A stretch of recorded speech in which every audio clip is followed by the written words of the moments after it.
عبادتیں، ان کا تقدس اور اہمیت اپنی جگہ، لیکن کسی انسان کا دل راضی کرنا سب اہمیتوں سے زیادہ اہم ہے۔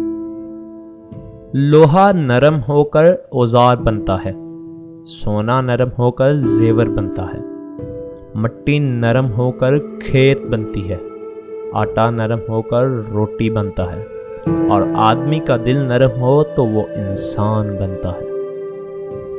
تنہا ہونا یہ نہیں ہوتا کہ آپ کے پاس کوئی نہیں ہے، تنہا ہونا دراصل یہ ہوتا ہے کہ سب آپ کے پاس ہیں لیکن آپ کا کوئی نہیں ہے۔ آپ کی بے چینی کی ایک وجہ یہ بھی ہو سکتی ہے کہ آپ نے کسی کا سکون چھینا ہو۔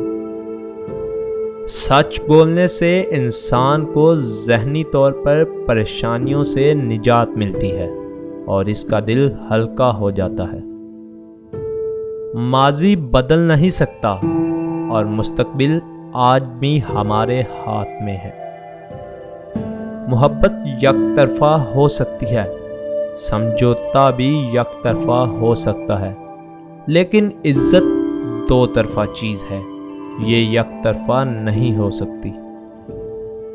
دنیا بڑی عجیب جگہ ہے۔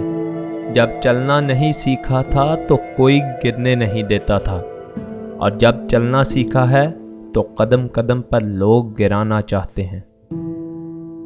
محنت اتنی خاموشی سے کرو کہ تمہاری کامیابی شور مچا دے۔ پیار کرو، جی بھر کے کرو، بس امید مت رکھو، تکلیف محبت نہیں امیدیں دیتی ہیں۔ محبت مرضی سے نہیں ہوتی، یہ کسی کو رزق کی طرح ملتی ہے اور کسی کو روگ کی طرح۔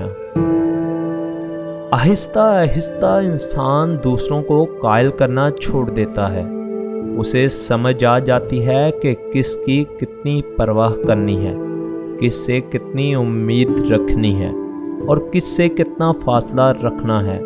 زندگی سب کچھ سکھا دیتی ہے۔ انسان کی انسانیت تب ختم ہو جاتی ہے جب اسے دوسروں کے دکھ پر ہنسی آنے لگتی ہے۔ سوچ سمجھ کر بولا کرو، الفاظ نسلوں کا تعارف کروا دیتے ہیں۔ تنہائی وہ شے ہے جس میں انسان یا تو اللہ سے رجوع کرتا ہے یا شیطان سے۔